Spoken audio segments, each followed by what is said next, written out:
tell them that that part of the field is doing well, that part of the field is not doing well. So sort of at that level of detail. So if you have a field this size, they can tell you that that part is doing better than this part. So use pesticide at this level in that part of the field versus slightly smaller in this part of the field. Useful information. Already happening. So it's not fantasy, it's already happening around the world. I haven't got an example here on the slide, but wanted to mention climate cooperation. Andrew talked about that in the morning. It does something similar to give you crop insurance services, right, which are very, very important for farmers, increasingly around the world, especially if they become organized into large collectives. The ability to buy insurance services actually does become more realistic. And again, these insurance services are based at your field level. So every field gets a different price point. And again, it's not fantasy happening right now. People making a lot of money selling these services, but also farmers getting real results as they actually use these services. Also things like where is the best knowledge about the crops that are growing. We've heard about farmer field schools, for instance, actually runs quite successfully, and that's a really, really good example. But there's lots and lots of open information about seeds, diseases, pests, all that, which are being made available to people pretty much free of cost through devices people use on a daily basis. And I've got some examples. This is on left is about a crop called cassava. The latest research about cassava in real time, including all the open data about cassava from research on the ground, including lots of raw data, is available now. And people are building services like that more and more. Example at the bottom, Godan actually is trying to build a huge agriculture open database globally around the world. So not just sort of a few countries, but even India, other countries, and very, very local. So lots and lots of information sources like they exist, and people are using them to produce services that are relevant to them. The good news is that all of this is not just happening in other parts of the world. A lot of this is happening in India as well. I gave you some examples from India. We've heard Sanjay made the presentation what the government here is doing. So on the supply side, more and more data is coming out. But the good news is that on the demand side, people are actually beginning to make use of this data. So Sanjay mentioned low usage numbers, right? And those numbers are low. But despite that, lots of interesting companies are coming up. We actually finished a research about a couple of months ago in which we tried to see if the private sector is using government open data at this point. And we found 200 companies, right? And I'm sure the universe is bigger than this. We actually found 200 companies in India using government open data and producing services already. And it's a small part, and actually quite large companies. Like we're trying to see sort of how big their market potential might be. It's actually quite impressive, those numbers.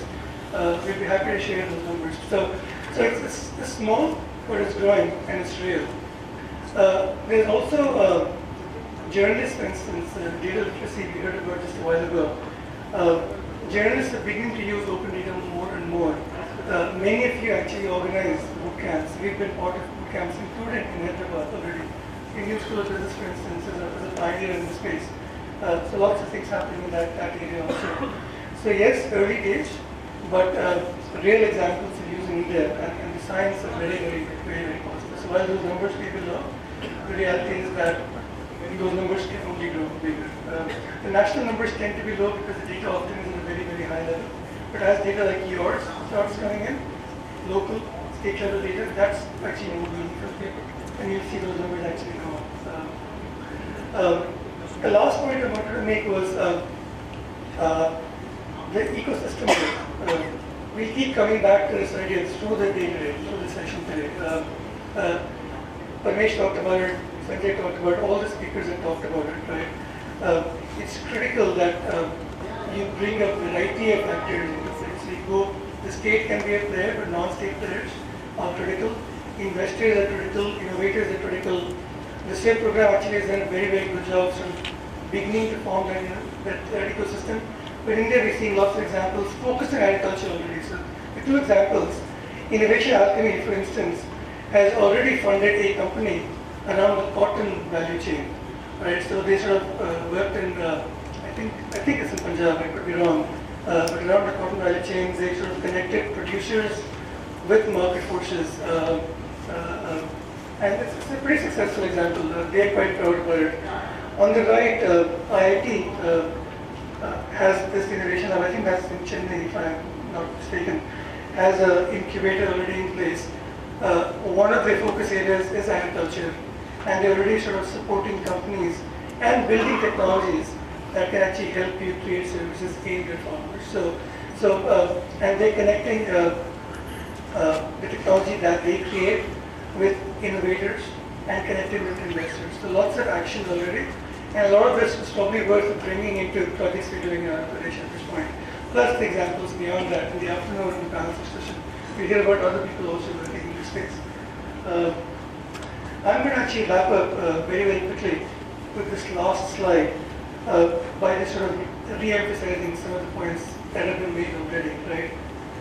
Open data is not about data, right? It's about the business problem you're trying to solve. So always focus on that. Don't focus on the supply side, right? And we think about the problem itself. The good thing about data is actually opening up new avenues always at this point. So many industries are being reshaped at this point. So it's actually a real opportunity for us to do things that have not been done before. The amount of data out there is so large, and the tools to make sense of the data are so cheap right now that we can do a lot. Sanjay talked about this initiative done within a month, right?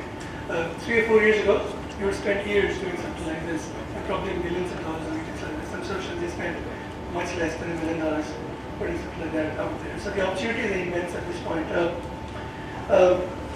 Think about the demand side, don't just think about supply side. And also, all of us often think about data merely as publishers. So I'm the government, I'm going to put data out there and someone is going to make use of it. But think about yourself as consumers of data also. There's a huge amount of open data already out there that governments right now and other organizations can use. It's not just about your data. It's about all the data out there as well.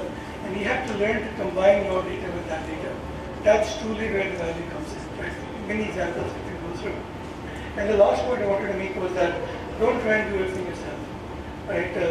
You sitting on data often have that's your core skill, but very often lots of other skills lie outside. The private sector can build financing services, for instance. Really good ideas can come from innovators. The real skills to do many of these things, our database services tend to be really high skills. They don't often exist within organizations. You should find ways to tap into those skills. And quite often, there are lots of interesting, innovative ways of tapping into those skills, often free of cost. In the US, for instance, we work with very, very high-level data scientists who are very willing to work on development problems pro bono. We have to find ways of connecting people like that with people in this room who want things done. And there's a willing crowd of people out there. In universities, in places like Google, Facebook, and Microsoft, who are who are looking for opportunities to work with you, right? So think of it that way. Don't worry about the fact that you can't do everything yourself. Real partnership opportunities do exist, and the bank can actually sort of make some of that happen. Let me stop and leave it there. And happy to have a conversation after this over lunch. But we have a panel discussion which will sort of raise many of those issues. And then we have a breakout in the afternoon in which we really want to hear from you about the mission and opportunities. Thank you.